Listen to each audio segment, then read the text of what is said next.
Diretsahan na tayo. Sasagutin ko ang lahat ng gastusin sa ospital ng mga magulang mo, Isabela. Nanlaki ang mga mata ni Isabela. Po, ano po ang ibig niyong sabihin? Nanginginig ang kanyang boses. Ngumiti si Susana Imperial at nagpatuloy sa pagsasalita.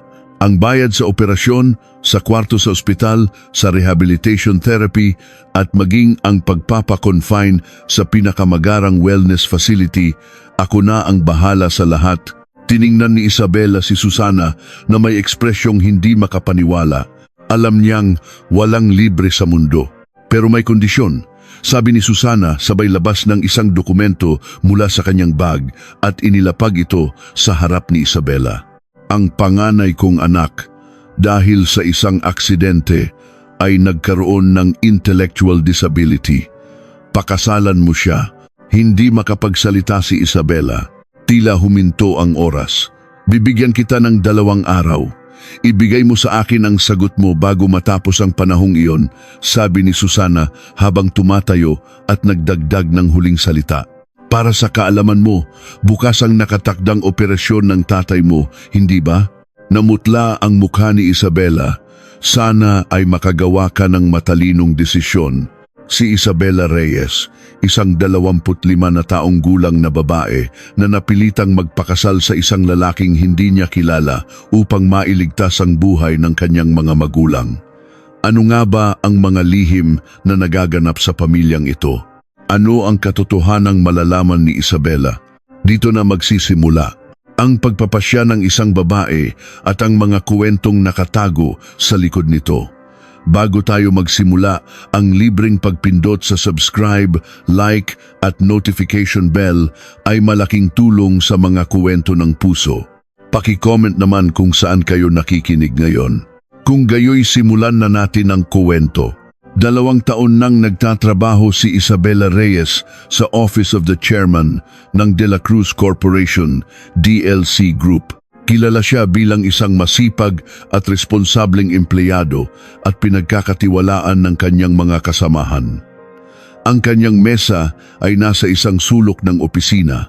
Sa ibabaw nito ay may maliit na picture frame na naglalaman ng litrato ng kanyang mga magulang.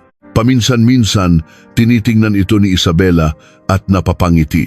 Isang gabi, bandang 6:30, habang naghahanda ng umuwi si Isabela, biglang tumunog ng malakas ang kanyang cellphone.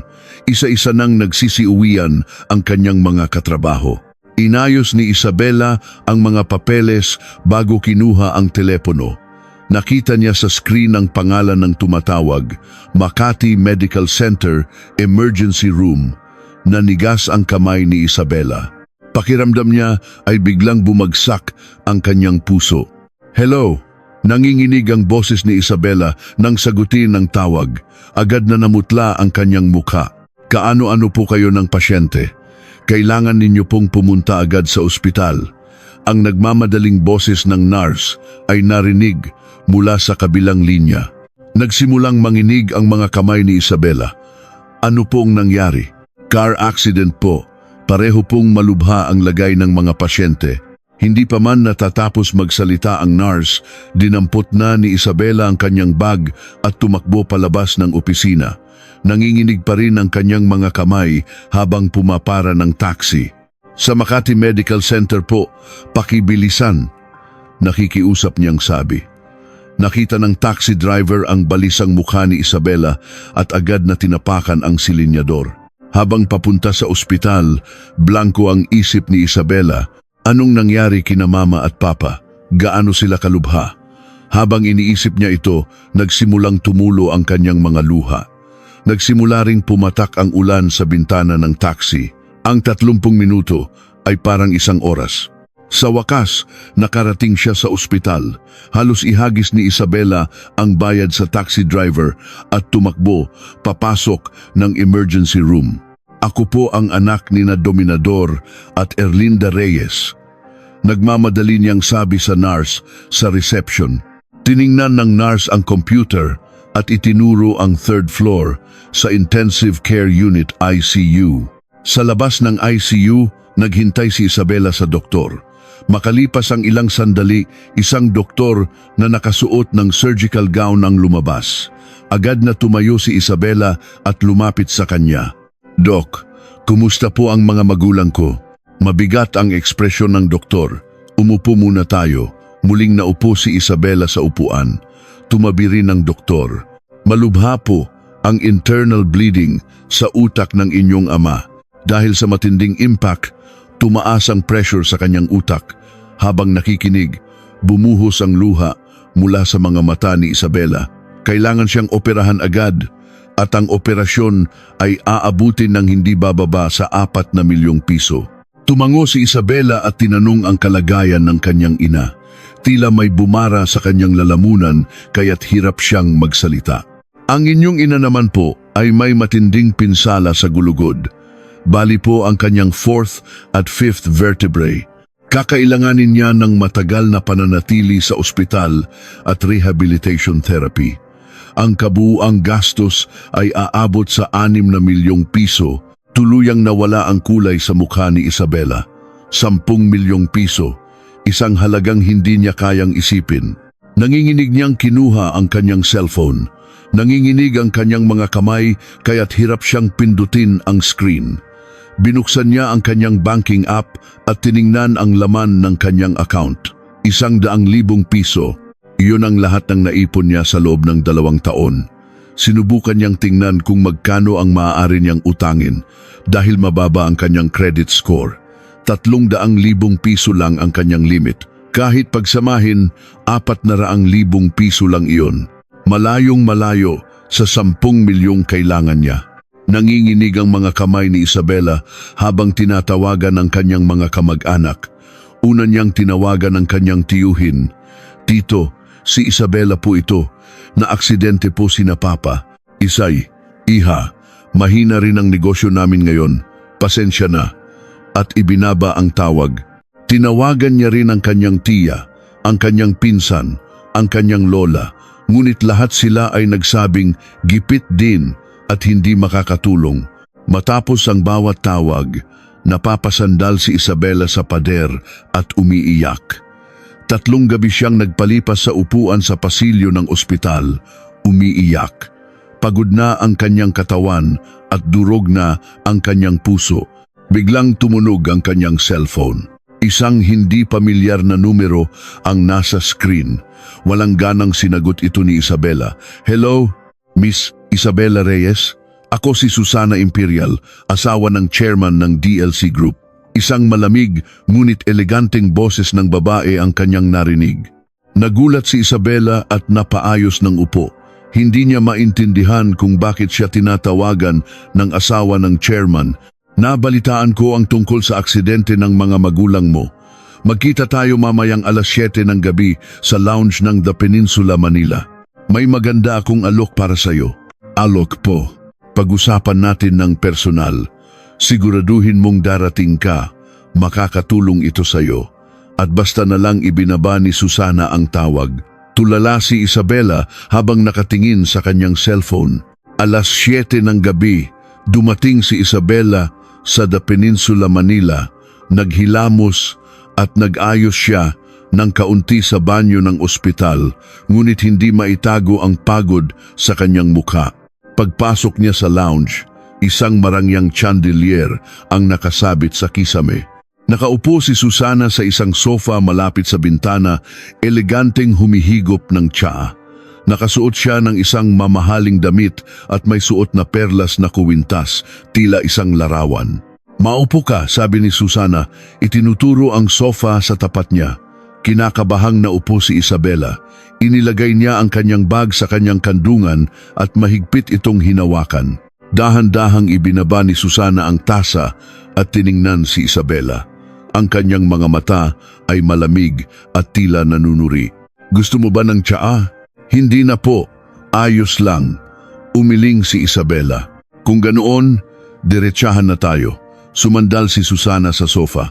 "Isabela, alam ko ang sitwasyon mo ngayon. Kailangan mo ng pera para sa operasyon ng mga magulang mo. 10 milyong piso. Hindi umimik si Isabela. "Diretsahan na tayo. Sasagutin ko ang lahat ng gastusin sa ospital ng mga magulang mo, Isabela. Nanlaki ang mga mata ni Isabela.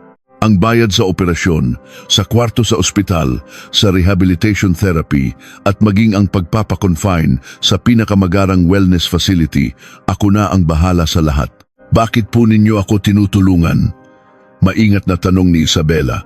Pero may kondisyon, sabi ni Susana, sabay labas ng isang dokumento mula sa kanyang bag at inilapag ito sa harap niya.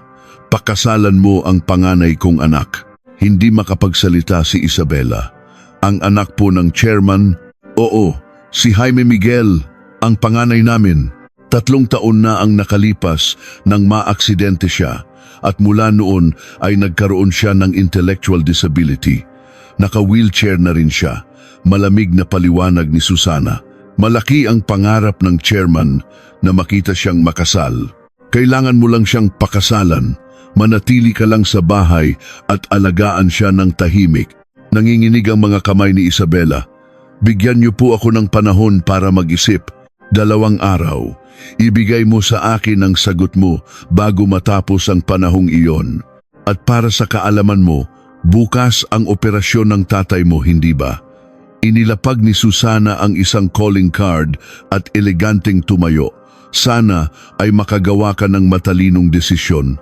Nang gabing iyon, bumalik si Isabela sa ospital at tumayo sa harap ng salamin ng ICU. Pinagmasdan niya ang kanyang mga magulang na nakahiga at may oxygen mask habang bumubuhos ang kanyang luha. Papa, Mama, poprotektahan ko po kayo. Magdamag siyang nag-isip. Hindi ka pani-paniwala na ang kasal ay magiging isang kontrata. Ngunit iyon lamang ang tanging paraan para mailigtas ang kanyang mga magulang. Kinabukasan ng umaga, hindi na makapaghintay si Isabela. Nanginginig ang kanyang mga kamay habang tinatawagan ang numero ni Susana. Pagkatapos ng 2 ring, sinagot ni Susana ang tawag. Miss Isabela, papayag na po ako sa kasal. Mahina, ngunit desidido ang boses ni Isabela. Magaling, ipapalagay ko ang bayad sa ospital ngayong araw. Ibinaba ang tawag. Makalipas ang 1 oras, tumawag ang billing department ng ospital. Bayad na raw lahat ng gastusin para sa operasyon at pagpapakonfine. Agad na isinagawa ang operasyon ng kanyang ama. Naghihintay si Isabela sa labas ng operating room. Pagkatapos ng mahabang oras, lumabas ang doktor. Tagumpay ang operasyon. Kailangan na lang nating hintayin ang kanyang paggaling.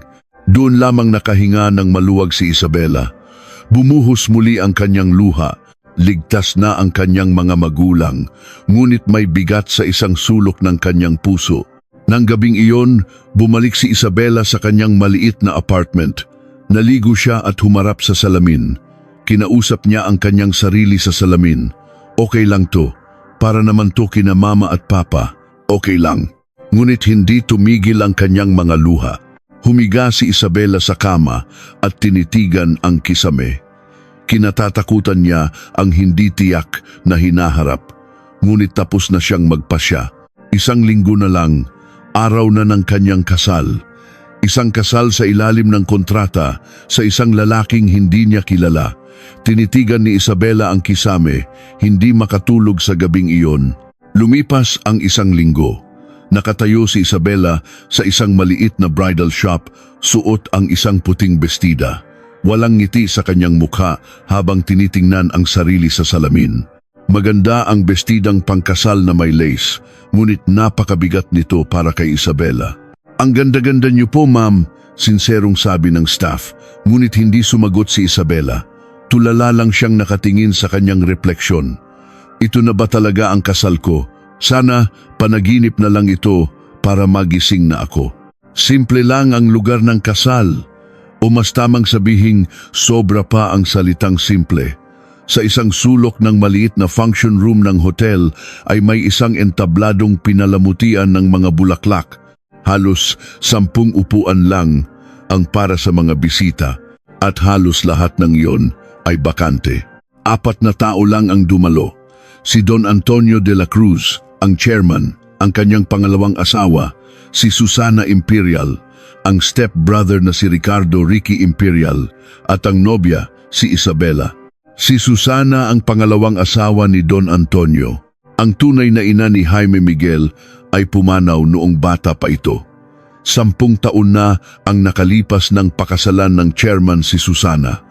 May anak si Susana sa dating asawa, si Ricky, na dinala ang apelyido ng ina. Nang pumasok siya sa pamilya de la Cruz, siya ay ginawang vice president ng kumpanya. Nasa ospital pa ang mga magulang ni Isabela. Sa tabi ng entablado, may isang wheelchair. Nakaupo roon ang nobyo, si Jaime Miguel J.M. de la Cruz. Suot ang puting tuksedo, guwapo si J.M. May matangos na ilong, makakapal na pilikmata, at malinaw na mga tampok ng mukha. Ngunit blanko ang kanyang ekspresyon. Walang focus ang kanyang mga mata habang palingalinga sa paligid. Paminsan-minsan, pinaglalaruan niya ang gulong ng kanyang wheelchair. Tumugtog ang wedding march. Dahan-dahang naglakad si Isabela, hawak ang isang bouquet. Mag-isa siya. Hindi ito ang ordinaryong kasal kung saan ihahatid siya ng kanyang ama. Nanginginig ang kanyang kamay na may hawak na bouquet. Bawat hakbang palapit kay JM ay mabigat. Nakita ni JM si Isabela at kumaway na parang bata. Isabela, bulol niyang tawag. Sinaway siya ni Susana at hinawakan ang kamay niya. Tumayo si Isabela sa tabi ni JM. Walang pari, isang staff ng hotel ang nagsagawa ng simpleng seremonya. Jaime Miguel de la Cruz, nangangako ka bang mamahalin at aalagaan si Isabela Reyes habang buhay? Opo, tumango si JM na may blankong ekspresyon. Bulol ang kanyang pagsasalita. Isabela Reyes, nangangako ka bang mamahalin at aalagaan si Jaime Miguel de la Cruz habang buhay? Tiningnan ni Isabela si JM. Nakangiti ito, nang inosente, tila may bumara sa lalamunan ni Isabela. Opo, mahina niyang sagot. Kung gayon, idinedeklara ko kayong mag-asawa. Isang maikling palakpakan ang narinig. Formal na pumalakpak sina Susana at Ricky. Tiningnan ni Don Antonio ang kanyang anak na naka-wheelchair ng may awa, na mula ang gilid ng kanyang mga mata. Natapos ang seremonya sa loob ng 10 minuto, hinawakan ng chairman ang kamay ni JM. JM, anak, si Isabela na ang asawa mo. Naiintindihan mo ba? Asawa? Inosenteng tanong ni JM. Oo, makakasama mo siya habang buhay. Nanginginig ang boses ng chairman. Yumuko siya kay Isabela. Iha, inihahabilin ko sa iyo ang anak ko. Ang kanyang mga salita ay puno ng paghingi ng tawad at pakiusap. Agad na yumuko si Isabela. Gagawin ko po ang lahat ng aking makakaya. Lumapit si Susana. Gawin mo lang ang napag-usapan natin. Manahimik ka lang. Ako na ang bahala sa gastusin ng mga magulang mo. Malamig at parang nakikipagtransaksyon ang kanyang tono. Kinagat ni Isabela ang kanyang labi. Opo, naiintindihan ko po. Si Ricky naman ay tiningnan ang kanyang kapatid na naka-wheelchair ng may mapanuyang ngiti. Hipag, mukhang mahihirapan ka Medyo alagain kasi yang si kuya. Puno ng pang-aalipusta ang tono ni Ricky. Hindi sumagot si Isabela. Tumango na lang siya. Nagalit siya ngunit nagtimpi. Miyembro na siya ng pamilyang ito ngayon. Pagkatapos ng seremonya, itinulak ni Isabela ang wheelchair ni JM papunta sa sasakyan. Isang mamahaling sedan ang naghihintay. Binuksan ng driver ang pinto. Tinulungan ni Isabela si JM na makasakay. Inakay niya ito nang maingat papasok sa kotse. Tiniklop niya ang wheelchair at inilagay sa trunk. Ang sasakyan ay umalis patungo sa mansyon ng mga De la Cruz. Habang nakatingin sa labas, naisip ni Isabela, saan na kaya patutungo ang buhay ko? Makalipas ang 30 minuto, nakarating sila sa isang malaking mansyon. May matataas na pader at malawak na hardin. Bumukas ang gate at pumasok ang sasakyan. Sa harap ng mansyon, nakahanay ang mga kasambahay. Welcome po, Sir JM. Welcome po, Ma'am. Bati ng isang matandang kasambahay. Nahihiyang yumuko si Isabela. Ako na po ang maglilibot sa inyo. sabi ng kasambahay na nagpakilalang si Manang Lita. Itinulak ni Isabela ang wheelchair ni JM papasok sa mansyon. Dinaanan nila ang malawak na sala at sumakay sa isang maliit na elevator. Habang paakyat sa ikalawang palapag, tiningnan ni Isabela si JM.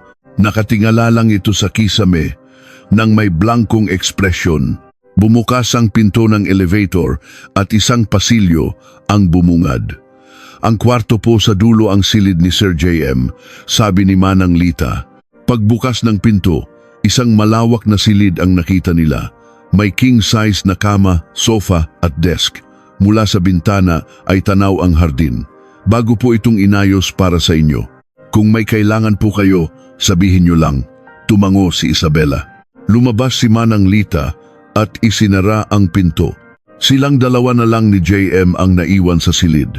Palingalinga si JM sa paligid. Ito ba ang kwarto natin? Pulol niyang tanong. Lumuhod si Isabela sa harap niya. Pinantay niya ang kanyang mga mata sa kanya at marahang nagsalita. Opo, JM. Dito na tayo titira ng magkasama. Kakasama ka, Isabela? Opo. Mag-asawa na tayo. Ngumiti ng inosente si JM. Gusto ko yan. Gumabi na. Pinakain at pinaliguan ni Isabela si JM. Lahat ay bago sa kanya, ngunit kailangan niyang gawin. 10:00 na ng gabi. Pumasok si Isabela sa banyo at tinanggal ang kanyang makeup. Tiningnan niya ang sarili sa salamin at napabuntong hininga. Hinubad niya ang kanyang bestida at nagsuot ng komportableng damit. Paglabas niya, nakaupo si JM sa wheelchair at nakatingin sa labas ng bintana. Ang kanyang likod, na tinatamaan ng liwanag ng buwan, ay tila seryoso at iba sa karaniwan. Matuwid ang kanyang likod at nakatingala. Hindi tulad ng karaniwang JM, ngunit nang lumapit si Isabela, agad siyang lumingon. Isabela, inaantok na ako, sabi niya na parang batang naglalambing. Napailing si Isabela, siguro guni-guni ko lang yun. Tinulungan ni Isabela si JM na makahiga sa kama. Pagkatapos, humiga rin siya sa kabilang dulo ng kama. Pinatay niya ang ilaw at dumilim ang silid. Tumalikod si Isabela. Napakahaba at napakapagod ng araw na iyon. Ang mga magulang, ang kasal, ang unang gabi kasama ang isang estranghero, magulo ang kanyang isip. Mahabang sandali ng katahimikan ang lumipas. Pumasok ang liwanag ng buwan sa silid. Nakapikit si Isabela. Naramdaman niya ang bahagyang paggalaw ni JM sa tabi niya. Narinig niya ang kaluskos ng kumot. At doon, sa gitna ng dilim, narinig niya ang mahinang boses ni JM. Patawad. Napamulat ang mga mata ni Isabela. Kumabog ng malakas ang kanyang puso dahil sa akin. Ang boses ni JM ay malinaw, hindi bulol tulad ng dati. Ito ay isang normal at malinaw na pagsasalita. Tila baliw na kumakabog ang puso ni Isabela. Naramdaman niya ang malamig na pawis sa kanyang likod. Pinigil niya ang kanyang hininga. Hindi siya gumalaw at nagkunwaring tulog. Hindi niya maintindihan ang kahulugan ng sinabi ni JM. Mahabang sandali ang lumipas, narinig niya ang paghinga ni JM, regular at mahinahon. Mukhang tulog na ito. Doon lamang dahan-dahang huminga si Isabela, ngunit hindi siya makatulog. Paulit-ulit na umalingaw-ngaw sa kanyang isip ang mga salitang iyon ni JM. Patawad, dahil sa akin. Ano ang ibig sabihin noon? Baka mali lang ang dinig ko o baka nagsasalita lang siya habang tulog. Hindi makatulog si Isabela dahil sa mga iniisip na iyon. Kinabukasan, 7:00 ng umaga, pumasok ang sikat ng araw sa silid. Pagbangon ni Isabela, nakaupo na si JM sa kanyang wheelchair. Tulad ng dati, may blankong ekspresyon siyang nakatingin sa labas. Isabela, gutom na ako, bulol na, sabi ni JM. Napailing si Isabela. Mali lang talaga siguro ang dinig ko. O baka nananaginip lang siya. Pinaliguan at binihisan ni Isabela si JM. Sabay silang sumakay sa elevator pababa sa unang palapag. Sa dining room, naroon na sina Don Antonio, Susana at Ricky. Magandang umaga po, bati ni Isabela. Tanging ang chairman lang ang tumango. Tiningnan siya ni Susana ng malamig, walang imik. Si Ricky naman ay napangisi ng mapanlait habang nakatingin sa kanyang kapatid. Kuya, kumusta ang unang gabi ng bagong kasal? Puno ng pangiinis ang tono ni Ricky. Namula ang mukha ni Isabela. Umupo siya sa tabi ni JM at nilagyan ng pagkain ang plato nito. Dahan-dahan lang po sa pagkain. Kinuha ni JM ang kutsara at sinubukang sumubo. May mga natatapon. Pinunasan ni Isabela ang bibig ni JM gamit ang tissue. Tahimik na lumipas ang agahan. Walang nagsasalita. Pagkatapos kumain, itinulak ni Isabela ang wheelchair ni JM palabas ng silid. Ganito na siguro ang magiging araw-araw na buhay ko. Napabuntong hininga si Isabela habang nakatingin sa labas. Ngunit ang isiping gumagaling ang kanyang mga magulang ay sapat ng pampalubag loob. JM, anong gusto mong gawin ngayon? Tumingin si JM kay Isabela, ngumiti siya ng inosente at sinabing, gusto ko maglaro kasama ka, Isabela. Isang mapait na ngiti ang sumilay sa labi ni Isabela. Sige, maglaro tayo. Nagsimula na ang kanyang bagong buhay. Wala siyang pagpipilian. Ang tanging magagawa niya ay sumulong. Ngunit sa isang sulok ng kanyang puso, nananatili ang boses ni JM na narinig niya noong nakaraang gabi, patawad. Ano kaya ang kahulugan ng mga salitang iyon? Hindi alam ni Isabela, ngunit naramdaman niyang darating din ang araw na malalaman niya. Nagsimula ang araw-araw na buhay ni Isabela pagkatapos ng kasal. Tuwing alas 7 ng umaga, tumutunog ang kanyang alarm. Pagmulat ng mata, agad niyang tinitingnan ang katabi. Madalas ay gising na si JM, nakatitig lang sa kisame o sa labas ng bintana. JM, oras na para bumangon, malumanay na sabi ni Isabela. Kukusutin ni JM ang kanyang mga mata na parang bata.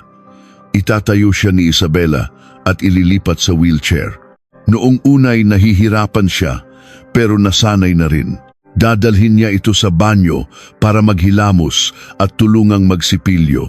Trabaho rin ni Isabela ang pagbibihis sa kanya. Tumatagal ang lahat ng ito ng mga 20 minuto. Pagkatapos, bababa sila sa unang palapag. Laging may kaba sa pasilyo papuntang dining room dahil makikita niya roon sina Susana at Ricky. Sa hapagkainan, naroon na ang chairman, si Susana at si Ricky. Magandang umaga po, bati ni Isabela. Tanging ang chairman ang tumatango. Malamig lang na tinitingnan ni Susana ang kanyang tasa. Si Ricky naman ay ngumingisi ng mapanlait sa kapatid. Kuya, maganda ba ang tulog mo? Puno ng pangiinis ang tono niya. Tinitiis ni Isabela ang lahat at inuupo si JM sa tabi ng chairman. Sinasandukan niya ng kanin ang plato ni JM at nilalagyan ng ulam. Dahan-dahan lang po. Kinukuha ni JM ang kutsara at sumusubo, ngunit nanginginig ang kamay kaya't may mga nalalaglag. Maingat siyang tinutulungan ni Isabela. Malamig lang na pinapanood ni Susana ang eksena. Mahal, huwag mong kalimutan ang gamot mo ngayong araw, paalala ni Susana sa chairman. Oo, tango ng chairman. Laging tahimik ang agahan. Pagkatapos, itinutulak ni Isabela ang wheelchair ni JM para maglakad-lakad sa hardin. Ito ang kanilang pang-araw-araw na gawain. Malawak at maganda ang hardin ng mansyon. May maayos na damuhan at mga bulaklak. Iba't ibang bulaklak ang namumukadkad sa bawat panahon. Sa tag-araw ay mga rosas at sampaguita. Sa tag-ulan ay mga gumamela at santan. Pumalakpak si JM habang tinitingnan ang mga bulaklak. Ang ganda, Isabela, ang ganda ng bulaklak. Kitang-kita ang purong saya sa kanyang mukha. Itinigil ni Isabela ang wheelchair at lumuhod sa harap ni JM. Oo nga, ang ganda, no? Pumitas si Isabela ng isang bulaklak at ibinigay kay JM. Kinuha ito ni JM at inamoy. Ang bango, sabi niya na parang bata. Matapos ang isang ikot sa hardin, umuupo sila sa isang bench para magpahinga. Uupo si Isabela sa tabi ni JM at titingin sa langit. JM, tingnan mo, yung ulap, parang tupa. Tumingin din si JM sa langit. Oo nga, parang tupa. Matagal silang nakatingin sa langit. Umihip ang hangin at nilipad ang buhok ni Isabela. Tahimik lang siyang pinapanood ni JM. Tila nagbago saglit ang kanyang tingin, ngunit agad ding bumalik sa pagiging blanko. Sa hapon, binabasahan ni Isabela ng libro si JM. Mahilig siya sa mga fairy tale. Kukuha si Isabela ng libro mula sa estante at uupo sa tabi niya. Anong libro ang babasahin natin ngayon? Ito po, turo ni JM sa kwento ng Snow White. Binuklat ni Isabela ang libro at nagsimulang magbasa. Noong unang panahon, may isang magandang prinsesa na nagngangalang Snow White. Nakatutok si JM habang nakikinig. Nagniningning ang kanyang mga mata. Mas lalo siyang natutuwa kapag binabago ni Isabela ang kanyang boses. Kaya nang halikan ng prinsipe ang prinsesa, nagising siya. Wow! Nagising siya! Pumalakpak si JM. Pagsapit ng gabi, bababa ulit sila sa dining room. Tahimik ulit ang hapunan. Pagkatapos, papainumin niya ng gamot si JM at ihahatid sa kama. Tulog na po kayo, JM. Ikaw din, Isabela. Paulit-ulit lang ang ganitong routine. Isang linggo, isang buwan, 2 buwan, lumipas ang 6 na buwan. Minsan sa isang linggo, binibisita ni Isabela ang kanyang mga magulang sa wellness facility. Hinihintay siya ng driver sa labas. Pagpasok niya, masayang bumabati ang mga nurse. O ma'am, nandito na po kayo. Pumapasok si Isabela sa kwarto ng kanyang mga magulang. Nakaupo sila sa kama, gaya ng ipinangako ni Susana, nasa pinakamagandang pasilidad sila at tumatanggap ng pinakamahusay na pag-aalaga. Anak, nakangiting iniabot ng kanyang ina ang kamay. Mama, Papa. Niyakap ni Isabela ang kanyang mga magulang. Napaiyak siya. Anak, nahihirapan ka ba? Hinaplos ng kanyang ama ang ulo niya. Malaki na ang iginaling nito mula sa operasyon. Nakakalakad na siya ng dahan-dahan. Hindi po. Okay lang po ako. Nakangiting sagot ni Isabela.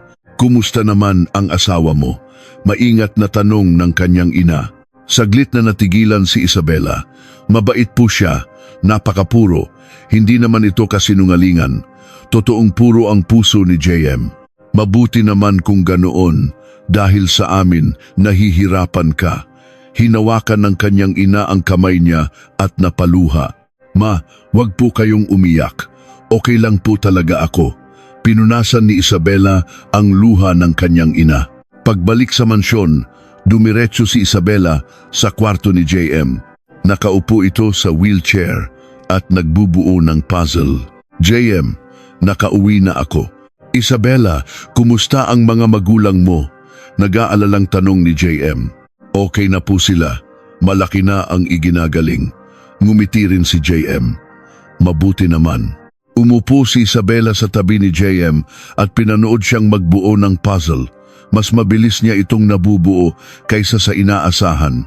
Ang galing mo naman mag-puzzle, JM. Puri ni Isabela. Ngumiti ng malaki si JM. Gusto mo, Isabela. Sa paglipas ng panahon, unti-unting lumambot ang puso ni Isabela sa inosenteng ngiti ni JM at sa lubos na pag-asa nito sa kanya. Nagsimula ito bilang isang obligasyon, isang kontrata na wala siyang pagpipilian. Ngunit sa 6 na buwang pagsasama nila, nahulog ang loob niya sa kapurian ni JM.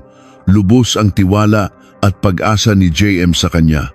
Nababalisa ito kapag wala siya at ngumingiti ng malaki kapag dumarating siya. Isang gabi, pinanood nilang mag-asawa ang paglubog ng araw sa hardin. Taglagas na noon at ang langit ay kulay pula. Nakatingala si JM sa langit mula sa kanyang wheelchair. Ang ganda, Isabela. Oo nga, ang ganda. Tahimik nilang pinanood ang paglubog ng araw. Umihip ang hangin at nalaglag ang mga dahon. Isang dilaw na dahon ng nara ang dumapo sa balikat ni Isabela. Inabot ito ni JM at kinuha. Maganda, sabi ni JM habang iniaabot ang dahon kay Isabela. Tinanggap ito ni Isabela. Salamat, JM. Sa sandaling iyon, napagtanto ni Isabela na tunay na niyang minamahal si JM. Ang mga salitang narinig niya noong unang gabi ng kanilang kasal ay marahil panaginip lang. O baka naman nagsasalita lang talaga si JM habang tulog. Iyon ang kinumbinsi niya sa sarili. Sa loob ng 6 na buwan, hindi nagpakita ng anumang kakaibang kilos si JM. Lagi siyang inosente at parang bata. Iyon ang pinaniwalaan ni Isabela. Tanging ang kasambahay na si Manang Lita lang ang mabait kay Isabela. Iha, pasensya ka na sa dinaranas mo ha? Sabi ni Manang Lita habang inaabutan siya ng tsaa. Ayos lang po. Mabait naman po si JM. Totoo ang sinabi ni Isabela. Tiningnan siya ni Manang Lita ng may awa. Iha, magulo talaga ang pamilyang ito. Mag-ingat ka kay Ma'am Susana at Sir Ricky. Opo, tumango si Isabela. Nagpatuloy ang kanilang mapayapang buhay. Gigisingin si JM, papaliguan, papakainin, ipapasyal at babasahan ng libro. Paulit-ulit lang, ngunit nasanay na si Isabela. Isang gabi, biglang nagkaroon ng tensyon sa mansyon. Biglang bumagsak si Don Antonio habang naghahapunan. Mahal! Sigaw ni Susana. Agad na tumawag ng ambulansya at dinala ang chairman sa ospital. Biglang nagkagulo sa mansyon. Agad na sumunod sina Susana at Ricky sa ospital. JM, dito ka lang. Malamig na sabi ni Susana bago umalis. Naiwan si Isabela kasama si JM. Isabela, magiging okay lang kaya si Papa? Nanginginig na tanong ni JM. Hinawakan ni Isabela ang kamay niya. Magiging okay lang siya. Huwag kang mag-alala. Ngunit maging si Isabela ay kinakabahan. Nang gabing iyon, tumawag si Susana. 1 linggo raw mananatili sa ospital ang chairman. Alagaan mong mabuti si JM. Opo. Ibinaba ang tawag. Tiningnan ni Isabela si JM. Nakatingin ito sa labas ng bintana na may nag-aalalang ekspresyon. JM, matulog na tayo. Bukas, bisitahin natin siya. Sige Isabela, tumango si JM. Nang gabing iyon, magkatabi silang natulog sa kama. Mahigpit na hinawakan ni JM ang kamay ni Isabela. Isabela, salamat, bulol niyang sabi. Hinawakan din ni Isabela nang mahigpit ang kamay niya. Salamat din JM. Magkahawak kamay silang nakatulog. Ngunit hindi alam ni Isabela na sa likod ng tila mapayapang buhay, isang bagyo ang paparating. 1 linggo na ang nakalipas mula nang maospital ang chairman. Lalong tumitindi ang tensyon sa mansyon. Araw-araw na pabalik-balik sina Susana at Ricky sa ospital at sa bahay, tila may inaasikasong mahalaga. Ang boses ni Susana habang may mahabang tawag sa conference room ay umaabot hanggang sa pasilyo. Kumusta ang paghahanda para sa shareholders meeting? Malamig at matalas niyang tanong. Narinig ito ni Isabela habang itinutulak ang wheelchair ni JM. Nanlamig ang kanyang likod. Isang gabi, umuwi si Ricky na lasing na lasing. Ang kanyang mga pagewang-gewang na hakbang ay umalingaw-ngaw sa pasilyo. Nagbabasa si Isabela ng libro kasama si JM sa kanilang silid. Biglang bumukas ng malakas ang pinto. Blag! Tumama ang pinto sa pader. Pumasok si Ricky na amoy alak. Namumula ang kanyang mukha. Kuya! Umalingaw-ngaw ang boses ni Ricky. Mahigpit na hinawakan ni JM ang hawakan ng kanyang wheelchair. Nanginginig siya sa takot. Ricky, anong ginagawa mo rito? Humarang si Isabela. Tiningnan siya ni Ricky ng mapanlait. Hipag, huwag kang makialam. May pag-uusapan kami ni Kuya. Hindi umurong si Isabela. Nagpapahinga na si JM. Bukas na kayo mag-usap. Bukas? Ngumisi si Ricky at lumapit sa wheelchair. Kuya, mukhang komportable ka pa rin ano? Nagkakagulo na ang kumpanya, tapos ikaw, nagbabasa lang ng fairy tale dito. Ang sarap ng buhay mo no? Yumuko lang si JM at hindi umimik.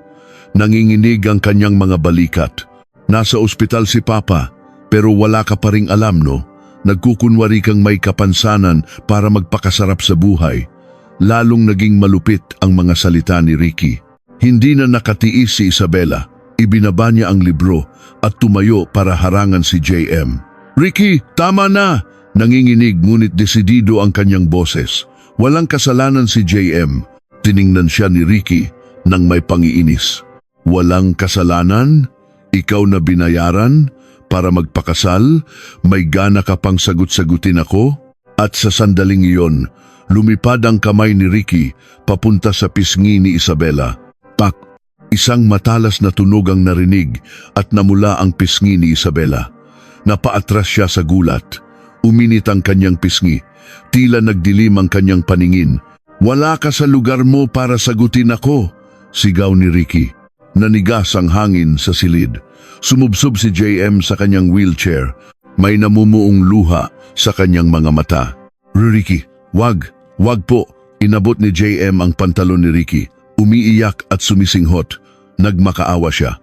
"Wag mo saktan si Isabela. Parang awa mo na." Ang itsura ni JM na umiiyak at nagmamakaawa ay parang isang batang nagmamakaawa. Nandidiring tiningnan siya ni Ricky. "Kadiri ka." Itinulak ni Ricky ang kamay ni JM at sinipa ang wheelchair. Blag! Umatras ang wheelchair. Mahigpit na hinawakan ni JM ang hawakan at nanginginig. "Bakit ka pa nabubuhay? Wala ka namang silbi sa kumpanya, pabigat ka pa sa pamilya." Nagmura si Ricky at lumabas ng silid. Blag! Sumara ang pinto. Natahimik ang silid.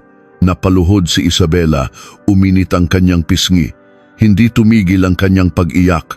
Umiiyak pa rin si JM. Isabela, okay ka lang?" Umiiyak niyang tanong. Biglang bumukas ulit ang pinto. Pumasok si Manang Lita. "Ma'am, narinig ko po ang ingay. Okay lang po kayo?" Nagulat si Manang Lita nang makita ang pisngi ni Isabela. Si Sir Ricky na naman. Napabuntong hininga si Manang Lita at inalalayan si Isabela. "Sandali lang po, kukuha ako ng yelo."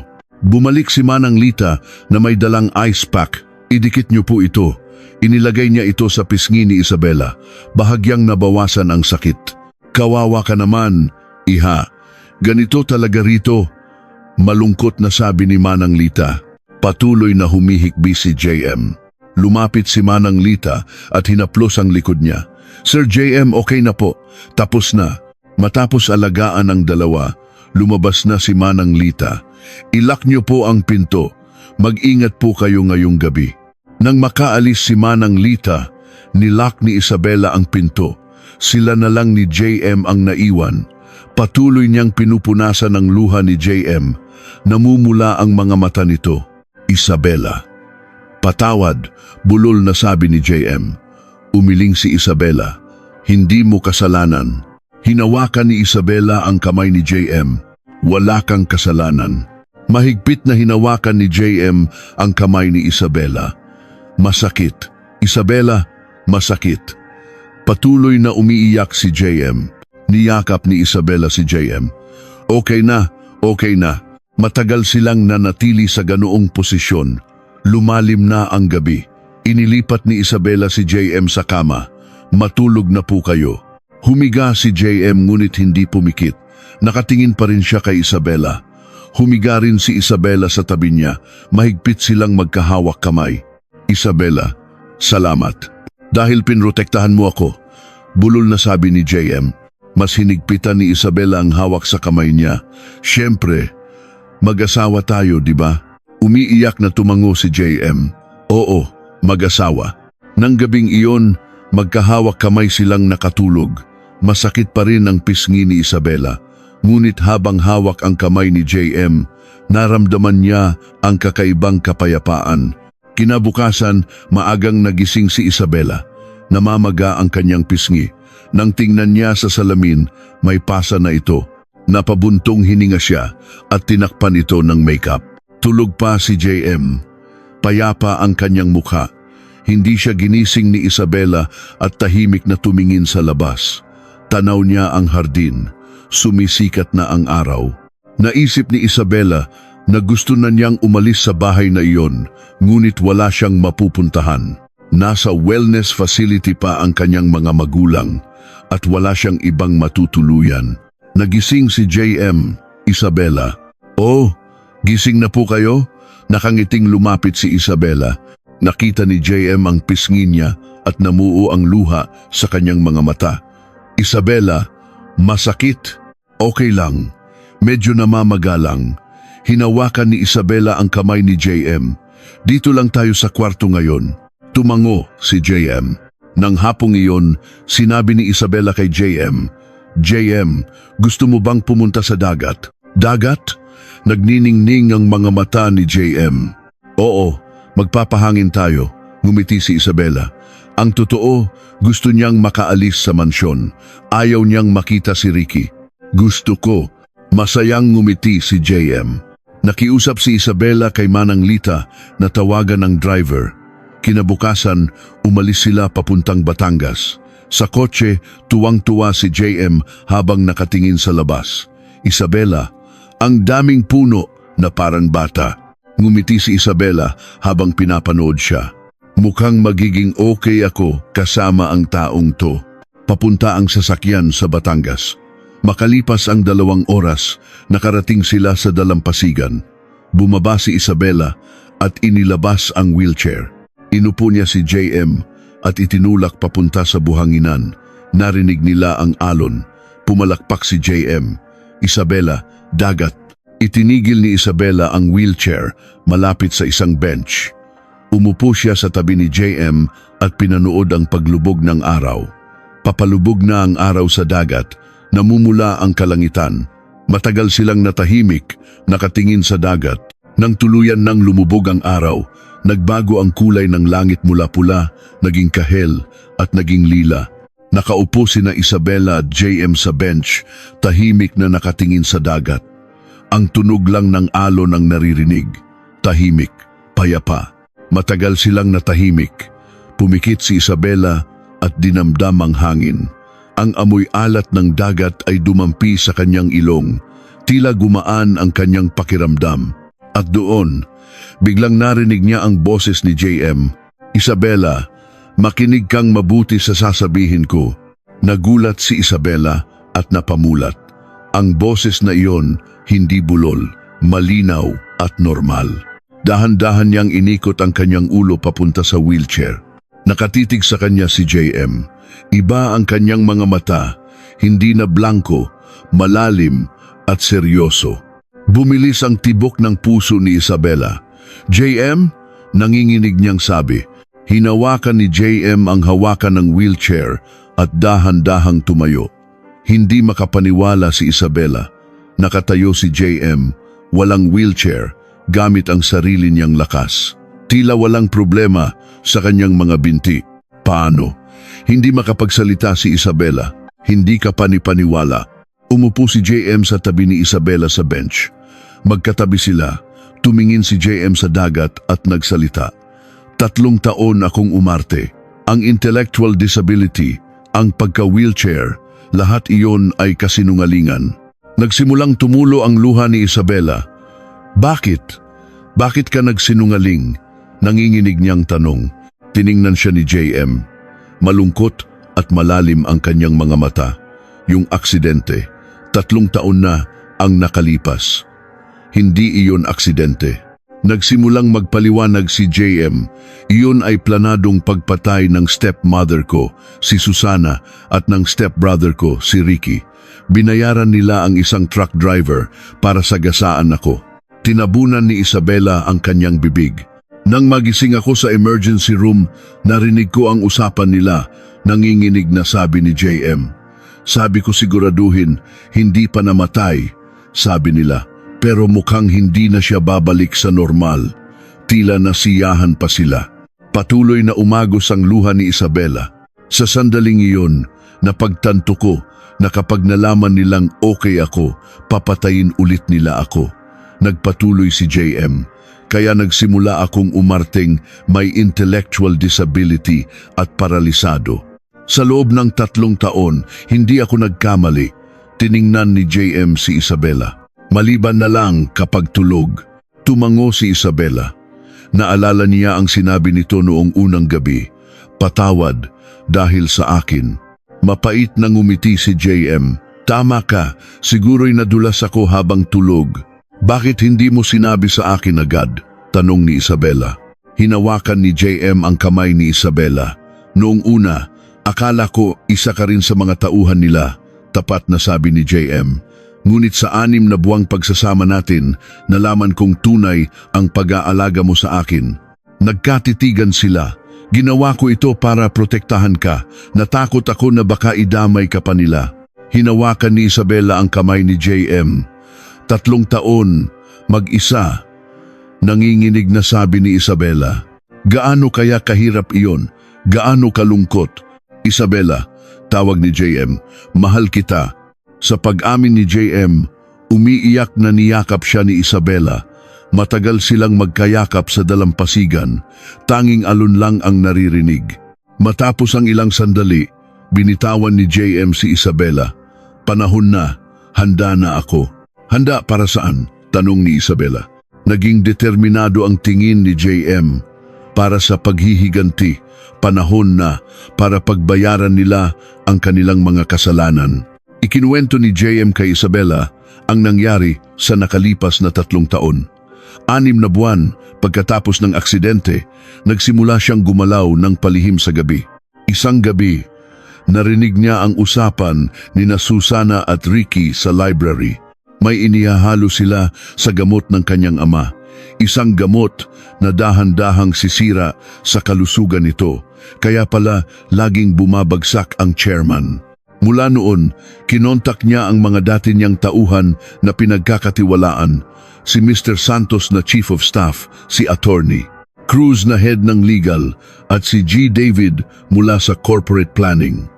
Sa tulong nila, nahanap nila ang truck driver at inimbestigahan ang mga iligal na gawain ni na Susana at Ricky. Nakakuha sila ng testimonya at recording mula sa truck driver, patunay na binayaran ito ni Susana ng 3 milyong piso. Nag-ipon din sila ng ebidensya ng embezzlement, paglikha ng slush funds at iba pang krimen. At ang pinakaimportante, ang resulta ng analysis sa gamot ng chairman na nagpapatunay na may lason ito. Paano na ngayon? Tanong ni Isabela. 1 buwan mula ngayon, may shareholders meeting. Doon balak ng stepmother ko na makuha ang posisyon ng chairman, sabi ni JM. Sa araw na iyon, tatapusin ko ang lahat. Nakausap ko na ang NBI at PNP. May maitutulong ba ako? Ngumiti si JM. Ang manatili ka lang sa tabi ko ay sapat na. Muli silang nagyakapan. 3 taon akong mag-isa. Walang mapagsabihan, walang mapagkatiwalaan, nanginginig na sabi ni JM. Pero ngayon, nandito ka na. Hindi na ako nag-iisa. Sabay nating haharapin ito. Hanggang sa huli. Tumingin sila sa dagat, dumilim na, ngunit sa kanilang mga puso may isang ilaw ng pag-asa na sumindi. Isabela, lumingon si JM. Pagbalik natin sa mansyon, kailangan ko ulit umarte. Tumango si Isabela. Alam ko, mag-ingat ka. Ikaw din, mapanganib sila. 1 buwan na lang. Pagkatapos nito, tapos na ang lahat. Sumakay sila ulit sa kotse. Umupo ulit si JM sa wheelchair. Pabalik sa mansyon, muling umarte si JM na parang bata. Isabela, ang ganda ng dagat.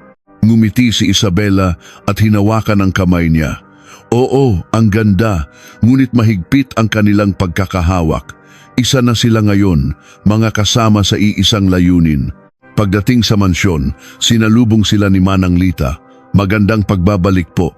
Pagpasok sa kanilang silid, tiningnan ni JM si Isabela. Salamat, normal niyang sabi. Niyakap siya ni Isabela. Sabay nating lalagpasan ito. Nang gabing iyon, magkahawak kamay silang natulog. Nagbago na ang lahat. Ang lihim ay ibinahagi. Ang pag-ibig ay napatunayan at ang plano ay nagsimula na. 1 buwan na lang, pagkatapos ng kanilang pag-uusap sa Batangas, ang buhay ni na Isabela at JM ay nanatiling pareho sa panlabas. Araw-araw na pag-aalaga, paglalakad sa hardin at pagbabasa ng libro. Ngunit sa loob, sila ay magkakampi na. Sa araw, umaarte si JM na parang bata. Ngunit sa gabi, kapag tulog na ang lahat, tahimik siyang tumatayo mula sa kama, iniiwan ang wheelchair at kasama si Isabela, pumupunta sila sa library. Doon, sa isang nakatagong safe sa likod ng estante, itinatago niya ang lahat ng ebidensya. USB, na naglalaman ng testimonya ng truck driver, mga dokumento ng embezzlement, at mga lihim na recording ng usapan ni na Susana at Ricky. Ipinakita niya kay Isabela ang resulta ng analysis ng gamot ng kanyang ama. Dahan-dahan itong nilalason. Ang plano ay nakahanda na. Nakipag-ugnayan na si JM sa NBI sa tulong ng kanyang mga tapat na tauhan. Ang arrest warrant ay handa na. Sa araw ng shareholders meeting, doon sila kikilos. Isang gabi, habang nasa library sila, may narinig silang mga yabag sa pasilyo. Nagkatinginan sila sa takot. Mabilis na itinago ni JM ang lahat at bumalik sa pag-arte. Isang kasambahay lang pala ang dumaan. Huminga sila ng maluwag. Kailangan nating mag-ingat, bulong ni Isabela. Sa mga sumunod na araw, ang tensyon ay tumaas. Sa hapagkainan, ipinagmalaki ni Susana na isang buwan na lang at magaganap na ang shareholders meeting kung saan siya ang magiging bagong chairperson. Tumingin lang si Isabela kay JM na abala sa pagkain na may blankong mukha, ngunit alam niyang nakikinig at nagpaplano ito. Ang patalim ng paghihiganti ay hinahasa na. Isang buwan ang lumipas. Dumating na ang araw ng DLC Group's Special Shareholders Meeting. Maagang ginising ni Isabela si JM. Sa halip na karaniwang damit, sinuotan niya ito ng isang matikas na navy blue suit. Ngayon na ang araw, sabi ni Isabela. Tumango si JM. Nakaupo siya sa wheelchair, ngunit determinado ang kanyang mga mata. Pagdating nila sa headquarters ng DLC Group, puno ng mga shareholder at media ang lobby. Sumabog ang mga flash ng kamera. Kinakabahan si Isabela ngunit patuloy na itinulak ang wheelchair papasok sa Grand Hall sa Deliambin Palapag. Nakatayo sa entablado si Susana, suot ang isang itim na power suit puno ng kumpiyansa. Nakaupo sa harap si Ricky, may ngiti ng tagumpay.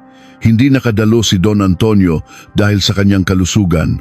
Mga kagalang-galang na shareholder, ang agenda natin ngayon ay ang paghalal ng bagong chairperson, buong kumpiyansang sabi ni Susana. Karamihan ay pumapalakpak sang-ayon sa kanya. Simulan na natin ang botohan. Sa sandaling iyon, bumukas ng malakas ang pinto.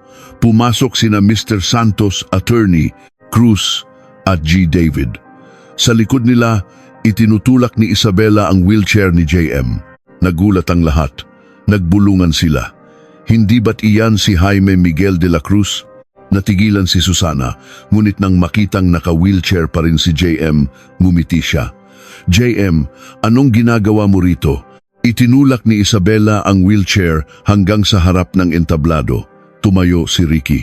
Guwardiya, paalisin niyo sila. Ngunit hindi gumalaw ang mga guwardiya. Sa sandaling iyon, kinuha ni JM ang mikropono at dahan-dahan siyang tumayo mula sa wheelchair. Nagulantang ang buong hall. Sumigaw ang mga shareholder. Walang tigil ang flash ng mga kamera. Namutla si Susana, nanigas si Ricky, umakyat si JM sa entablado.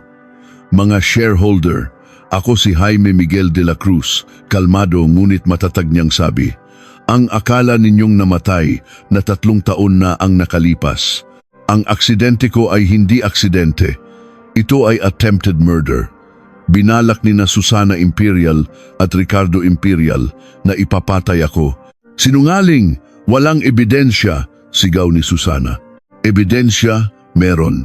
Sa hudyat ni JM, bumukas ang malaking screen. Ipinakita ang video ng testimonya ng truck driver. Nagkagulo ang hall. Ipinakita rin ang mga dokumento ng embezzlement at ang resulta ng analysis ng gamot ni Don Antonio. Traidor kang bata ka! Susugurin sana ni Ricky si JM, ngunit pinigilan siya. At bumukas ulit ang pinto sa likod. Pumasok ang mga ahente ng NBI na may dalang arrest warrant. Susana Imperial, Ricardo Imperial, inaaresto kayo sa salang attempted murder, embezzlement at frustrated parricide, deklara ng NBI agent. Pinusasan sila. Pakawalan niyo ako, frame up to, sigaw ni Susana, ngunit wala nang nagawa. Dinala sila palabas. Nagpalakpakan ng buong hall. Umakyat si Isabela sa entablado at hinawakan ang kamay ni JM. "Tapos na," sabi ni JM. "Oo, ang galing mo," naiiyak na sabi ni Isabela. Muling nagsalita si JM sa mikropono, nangangakong gagawing tapat at malinis ang pamamalakad sa DLC Group. Sa isang mabilis na botohan, si Jaime Miguel de la Cruz ang nahalal na bagong presidente at tagapagmana. Pagkatapos ng meeting, dinumog sila ng media. "Mr. de la Cruz, paano nyo ito nagawa? Sa loob ng 3 taon, naghanda ako. At kasama ko ang aking asawa," sabi ni JM. Tinitingnan si Isabela. "Kung wala siya, hindi ko ito magagawa." Nang gabing iyon, laman ng lahat ng balita ang nangyari. Ang 3 taong paghihirap ay nagwakas. Nagtagumpay ang katarungan. Kinabukasan, binisita ni na Isabela at JM si Don Antonio sa ospital. Malaki na ang iginagaling nito. "JM, anak ko," naiiyak na sabi ng chairman. "Dahil sa iyo, nabuhay ako. At sa iyo, iha," sabi niya kay Isabela. "Salamat sa pagprotekta sa anak ko." 3 buwan ang lumipas. Isang umaga, umiiyak na lumabas si Isabela mula sa banyo, hawak ang isang pregnancy test. 2 linya. Da. Nagulat si JM. Ipinakita ni Isabela ang test. Nanlaki ang kanyang mga mata. "Totoo?" Niyakap ni JM si Isabela. "Salamat. Maraming salamat."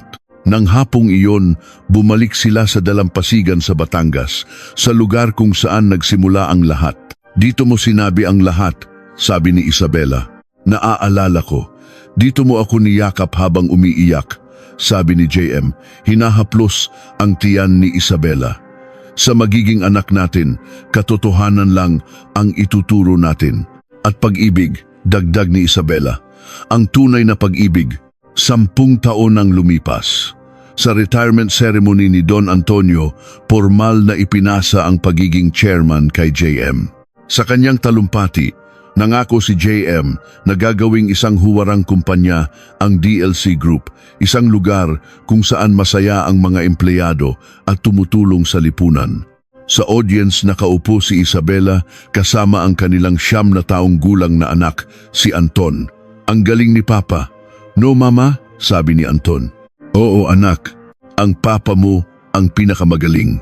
Naging isang iginagalang na kumpanya ang DLC Group, nangunguna sa employee satisfaction at corporate social responsibility. Isang gabi, sa kanilang hardin, sinabi ni JM kay Isabela, "Ang makilala ka ang pinakamagandang nangyari sa buhay ko." "Ako rin," sagot ni Isabela. "Nagsimula sa obligasyon, pero ngayon, tunay na pag-ibig na." "Hindi ka ba nagsisisi?" tanong ni JM. Umiling si Isabela. "Kahit kailan, hindi. Ang makilala ka, ang pinakamagandang desisyon na ginawa ko." Ang isang kasal na nagsimula sa isang kontrata ay naging isang kuwento ng tunay na pag-ibig at tagumpay. Ang sakripisyo ni Isabela para sa kanyang mga magulang ay nagbunga ng kaligayahang hindi niya inaasahan. Ang kanilang pag-ibig ay magpapatuloy magpakailanman. Sa susunod, mas marami pang nakakaantig at nakakatuwang kuwento ang aming ihahatid. Huwag kalimutang mag-subscribe at mag-like. Ito ang mga Kuwento ng Puso. Maraming salamat.